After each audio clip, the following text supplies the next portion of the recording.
घर की लड़ाइयाँ कितनी भी हो, लेकिन ये भी सच है कि किसी पर कोई आपत्ति हो तो अपना ही परिवार साथ देता है। भैया, मेरे पीछे पुलिस लगी है, प्लीज मुझे बचा लो। रवि और राज दो भाई, लेकिन दोनों में कभी नहीं पटी। अरे क्या हुआ छोटे, क्या कर दिया तूने?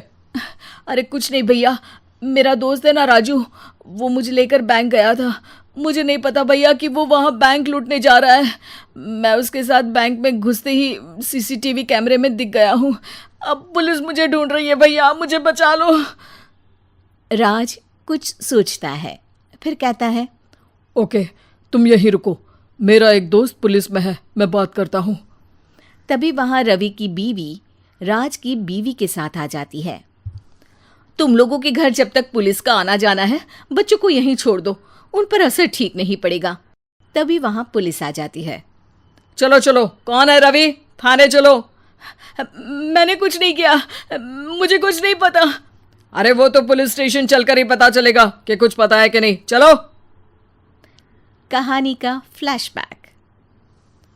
भैया, मुझे मेरे मकान में हक चाहिए ही चाहिए। अरे लेकिन छोटे, अभी मेरे बच्चों पर काफ़ी खर्चा है, तेरी भाभी की भी तबीयत ठीक नहीं रहती, बजट बिल्कुल नहीं है कि मैं अलग होकर रहूं।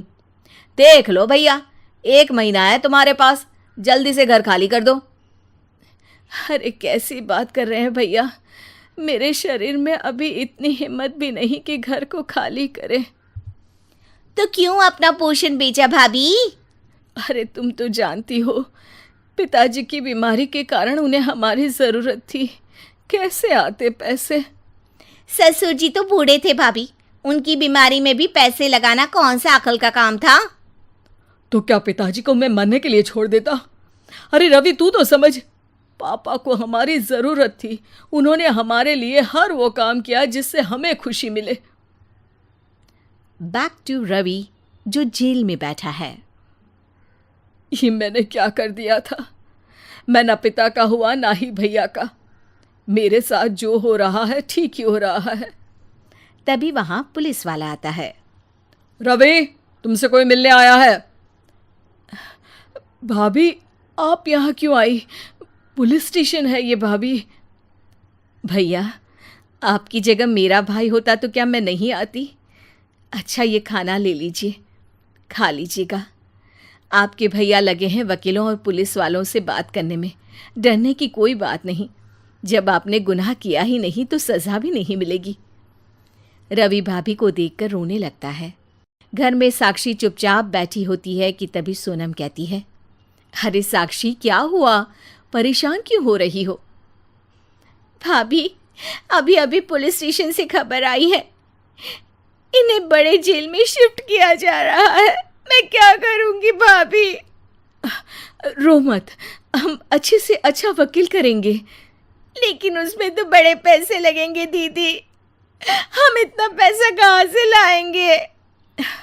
अरे क्यों, ये मकान है ना, और मेरे कुछ गहने भी हैं। साक्षी की आंखों में पानी आ जाता है। पर दीदी, ये तो आप और भैया की मेहनत की कमाई है। पापा के बाद भी तो हम लोगों का सब खत्म हो गया था। पापा को तो बचा नहीं पाए, लेकिन भैया को ज़रूर बचा लेंगे, और भगवान चाहेंगे ना तो दोनों भाई मिलकर इससे भी बड़ा मकान खड़ा कर लेंगे। साक्षी। थोड़ी देर में राज वहां आता है। सोनम सही कह रही है साक्षी, पैसों की कमी के कारण किसी भी बेगुनाह को सज़ा नहीं मिलती। राज एक अच्छा सा वकील करता है। सोनम और साक्षी बचाए पैसे और अपने गहनों को बेचकर रवि का केस लड़ते हैं और जल्द ही रवि जेल से बाहर आ जाता है। रवि राज को गले लगाकर कहता है, भैया मुझे माफ़ कर दो, मुझे साक्षी ने सब कुछ बताया है। भैया, आपने मुझ पर विश्वास किया, मेरे लिए दिन रात मेहनत की, भाभी ने अपने गहने तक बेच दिए।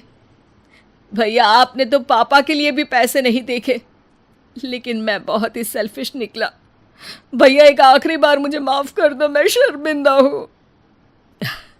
अरे भाई, अपने तो अपने ही होते हैं, पापा ने हमारे लिए क्या नहीं किया, ये तुम्हें बताने की ज़रूरत नहीं है मुझे। और फिर तू तो मेरा भाई है, पैसे से बढ़कर रिश्ते होते हैं भाई।